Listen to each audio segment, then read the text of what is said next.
मेसिनले मानिसलाई खायो विवेक शून्य भयो मेसिनले मानिसलाई खायो विवेक शून्य भयो सम्बन्धहरूका मिठासहरू प्रविधिको जालमा हरायो। धन्यवाद कार्यक्रम सञ्चालकज्यू।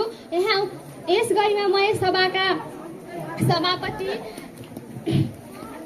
प्रमुख अतिथि विशिष्ट अतिथि र अतिथि हातमा न्यायको तराजु लिएर आसीन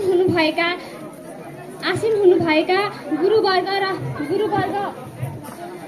शिक्षाका उज्यालो ज्योति छर्ने गुरुवर्ग र यहाँ उपस्थित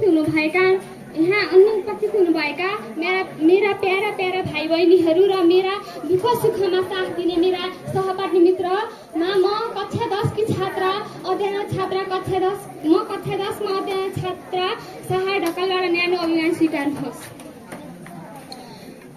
र आज यस सुन्दर शान्त र निष्पक्ष वाद विवाद प्रतियोगिता आयोजन गर्ने पक्षलाई धन्यवाद दिँदै अब म विज्ञान वरदान होइन अभिशाप हो भन्ने भनाइहरू पस्किन गइरहेको छु। निर्णायक मण्डल विज्ञानले त हामीलाई सुविधा त दियो तर त्यो सुविधाको बदलामा हाम्रो प्राकृतिक मानवता र शान्ति खोसेर लग्यो। आजको विश्व विनाशकारी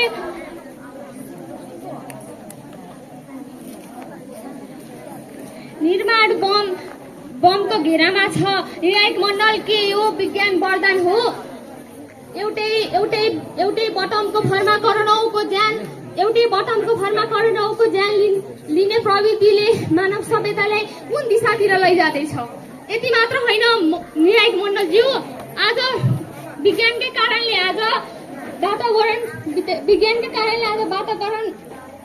वातावरण प्रदूषण बनेको छ। हिमालका हिउँहरू पग्लिएका छन् र ओजन तह पल भएको छ। विज्ञानकै कारणले मानिसले आज अलासी र यन्त्रवत बनाएको छ। मानिस आज आफ्नो आमा बुवा आफ्नो परिवारसँग भन्दा धेरै समय बढी मोबाइल र ल्यापटपमा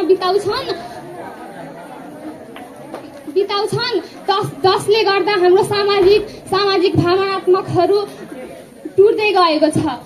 यति मात्र होइन निर्णायक मण्डलज्यू, एआईका कारणले आज लाखौंले रोजगारी पाएका छैनन्। इन्टरनेटले बालबालिकाको सृजनाशीलतालाई ग्याजेटको पर्दामा कैद गरिरहेका छन्। मानिसहरू मेसिनको दास पनि बन्न पुगेका छन्। तसर्थ यसले विनाशको बाटो देखाउँछ र मानव अस्तित्वको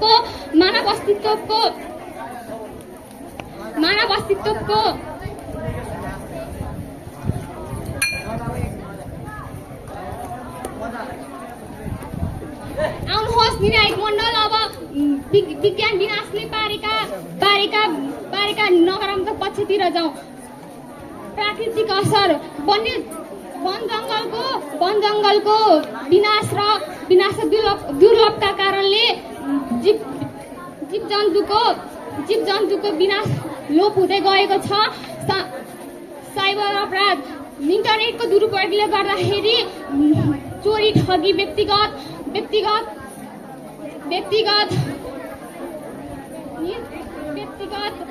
गएको छ। निर्भरता मानिस आजको युगमा सानो कामका लागि मेसिनको प्रयोग गर्छन्। यति भन्दै आज मेरो 2 शब्द यही विश्राम गर्न चाहन्छु।